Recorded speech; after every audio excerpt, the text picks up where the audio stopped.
Bonjour, mesdames et messieurs. Il est le premier ancien président de l'histoire américaine à avoir fait face à des accusations criminelles. Voilà que Donald Trump pourrait être inculpé une troisième fois. Après les affaires entourant un paiement visant à faire taire l'actrice porno Stormy Daniels et sa gestion de documents classifiés, ce sont les événements du 6 janvier 2021 qui risquent de le rattraper. Donald Trump a lui-même affirmé avoir reçu une lettre l'informant qu'il serait visé par l'enquête sur l'assaut du Capitole. Et Louis Blouin, ça pourrait être le début d'ennuis judiciaires encore plus importants pour l'ancien président. Oui, parce que c'est une affaire, Madeleine, qui touche au cœur de la démocratie américaine. Un président qui aurait tenté d'empêcher la transition pacifique du pouvoir. Les accusations auxquelles il pourrait faire face pourraient être très graves, très symboliques aussi. Donald Trump affirme avoir reçu cette lettre du procureur spécial, l'informant qu'il est visé par cette enquête fédérale sur les efforts visant à renverser l'élection de 2020 qui a culminé par cette attaque du Capitole. Mais bon, le procureur spécial n'a pas confirmé encore officiellement l'envoi de cette lettre-là. On ne sait pas exactement à quel chef d'accusation Donald Trump pourrait faire face, mais je vous rappelle quand même les accusations qu'avait recommandées la commission spéciale de la Chambre sur l'attaque du 6 janvier à l'endroit de Donald Trump. On avait recommandé qu'il soit accusé d'incitation à l'insurrection. Rappelez-vous pour ce discours qu'il avait prononcé avant l'attaque, complot, entrave à un acte du Congrès. Alors, on verra bien, mais ça pourrait être très grave. Donald Trump a réagi sur les médias sociaux. Il écrit « Cette chasse aux sorcières est avant tout une ingérence électorale, une instrumentalisation totale de la justice comme arme politique. » Un discours repris par ses alliés. Vous allez l'entendre, le président de la Chambre des représentants. Et Ron DeSantis, son principal adversaire à l'investiture républicaine, lui, a été plus mesuré dans sa réaction, peut-être pour éviter de s'aliéner les partisans de Donald Trump. On les écoute, les deux. If you noticed recently, President Trump went up in the polls and was actually surpassing President Biden for re-election. So what do they do now? Weaponize government to go after their number one opponent. I think the American public is tired of this. They want to see equal justice, and the idea that they utilize this to go after those who politically disagree with them is wrong. I think it was shown how he was in the White House and didn't do anything while things were going on. He should have come out more forcefully, of course that. But to try to criminalize that, that's a different issue entirely. And I think that we want to be in a situation where, you don't have one side just constantly trying to put the other side in jail. And that, unfortunately, is what we're seeing now. Louis, il s'agirait de sa troisième inculpation en un an, donc la liste s'allonge. Quel pourrait être l'impact sur sa candidature à la prochaine élection?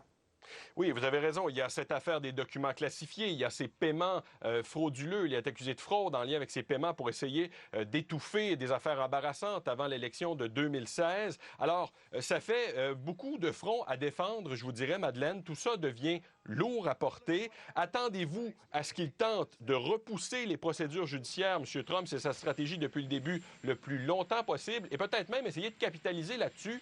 Aujourd'hui même, il a envoyé un courriel de ses partisans, un courriel de financement à ses partisans pour essayer de capitaliser sur ces récents développements. Et force est de constater que jusqu'à maintenant, en tout cas, les enquêtes et les accusations criminelles le visant n'ont pas fait vaciller les appuis de ses partisans. Louis Blouin à Washington, merci. Je vous en prie. Et on poursuit la conversation avec Raphaël Jacob, que vous connaissez bien, chercheur associé à l'Observatoire sur les États-Unis de la chaire Raoul Dandurand. Raphaël, bonjour. Bonjour, madame. Donc, Raphaël, Donald Trump a déjà fait face à des accusations criminelles et pourtant, il est, et de loin, le favori dans la course à l'investiture, comme si ça ne lui nuit pas au sein de sa base. Au contraire. C'est le contraire. Et c'est pas simplement sa base, son noyau dur. C'est beaucoup plus large que ça. C'est la nette majorité des électeurs républicains qui, depuis les derniers mois, se sont ralliés à sa cause face à la justice américaine de façon générale. Il faut comprendre d'abord et avant tout pourquoi, d'où ça vient, cette espèce d'effet de ralliement-là. De un, il y a un aspect tribal, il y a un aspect groupal à ça. On se rallie derrière, si on veut, le leader de la tribu républicaine. Ça, c'est une chose. La deuxième chose, et elle est intimement liée à la première, c'est le manque de confiance. Et je crois que ceux et celles qui prédisaient, qui se disaient qu'avoir une inculpation après l'autre allait plomber Donald Trump au sein du Parti républicain n'appréciez pas à quel point ce manque de confiance-là, de la part des électeurs républicains envers les institutions majeures aux États-Unis, ça a un impact direct sur la popularité continue de M. Trump. Qu'est-ce que je veux dire par là? Regardez le dernier sondage national de Fox News. Et là, je comprends qu'il y en a qui vont entendre le mot Fox News, qui vont se dire c'est biaisé. Les sondeurs de Fox ont assez bonne réputation. Leurs sondages tendent à être assez solides, assez réputables, je vous dirais. Et il y a à peine, un peu moins d'un mois, ce qu'ils découvraient, c'était qu'auprès des électeurs républicains, Madeleine, vous saviez, c'était quoi le taux de confiance? Les électeurs républicains qui avaient grandement confiance envers le département de la justice, c'était 6 %. Envers le FBI, c'était 9 %. Donc, on a beau multiplier les inculpations. On parle d'une troisième là, dans le contexte du 6 janvier. On pourrait potentiellement en avoir une quatrième dans le contexte de ce qui s'est passé en Géorgie, les tentatives de M. Trump de faire renverser illégalement l'élection dans l'État. Écoutez, plus on en a, plus auprès de l'électorat républicain, ça renforce le message de Trump, comme quoi il est victime d'une chasse aux sorcières qui est orchestrée. Je ne dis pas que c'est la réalité, loin de là, mais je vous dis que c'est la perception qui est créée et qui est alimentée par les nouvelles qu'on entend notamment aujourd'hui. Donc, perception au sein de la base républicaine. Mais est-ce qu'auprès des électeurs américains en général, il pourrait y avoir un impact? Parce que dans le cas de l'affaire Stormy Daniels, il était plutôt question d'accusations de nature comptable. Puis, il y a eu les documents classifiés, mais avec les événements du 6 janvier, on monte d'un cran dans l'échelle de gravité. Absolument. Non, vous avez raison. Sur le fond, c'est grave. En fait, c'était grave lorsqu'on a non seulement parlé des documents, mais lorsqu'on a montré dans les dernières semaines l'ampleur des preuves et des actes qui semblent clairement avoir été commis par M. Trump qui étaient graves. Là, encore une fois, il est question d'insurrection contre le gouvernement américain. Je faisais référence à la Géorgie il y a un instant. Là, il est question de tentative de renverser une élection qui était légitime à la base. Sur le fond, c'est extrêmement grave. Est-ce que ça peut nuire à Donald Trump auprès donc de l'ensemble de l'électorat américain, pas simplement républicain comme vous le mentionniez, mais américain?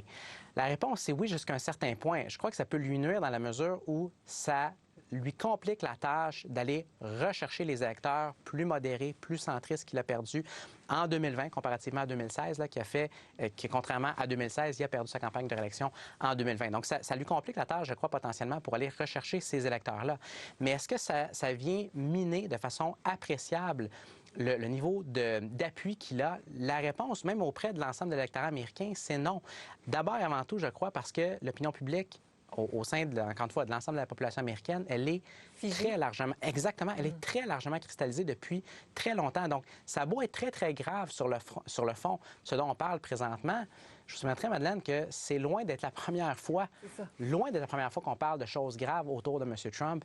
Et donc, encore une fois, les électeurs qui ne se sont pas encore fait une tête par rapport à lui sont très, très rares aux États-Unis en juillet 2023. Et on ne sait pas encore quels pourraient être les chefs d'accusation, mais ce sont des chefs d'accusation qui pourraient avoir leur importance dans l'avenir politique de Donald Trump quand même, au-delà de l'opinion publique. Absolument. Et également au niveau judiciaire, on peut faire une analyse politique à longueur de journée. La réalité, c'est que sur le fond, d'un point de vue judiciaire, ça peut être extrêmement grave. Parce que si Donald Trump n'est pas réélu en 2024 et qu'il ne peut pas tenter de s'autogracier, je ne vous dis même pas qu'il a le pouvoir de le faire, mais je vous quasi-garantis que s'il était réélu, il tenterait de le faire. Alors, s'il perd en 2024, écoutez, on se dirige très plausiblement vers un scénario dans lequel il devra se défendre dans 2, 3, voire 4 procès criminels. Donc, la possibilité qu'on ait, pour la première fois de l'histoire américaine, un ex-président qui est reconnu coupable au criminel et qui potentiellement s'en va en prison, voire en prison fédérale, est très réelle. Donc, on n'est pas là. Mais c'est une avenue qu'on doit sérieusement contempler présentement. Et d'un point de vue démocratique, pour le pays, pour le climat du pays, il y a quelque chose, je vous dirais, qui n'est pas particulièrement rassurant dans le contexte social actuel. Raphaël Jacob, chercheur associé à l'Observatoire sur les États-Unis de la chaire Raoul Dandurand, merci beaucoup pour vos explications, vos lumières. Merci, madame.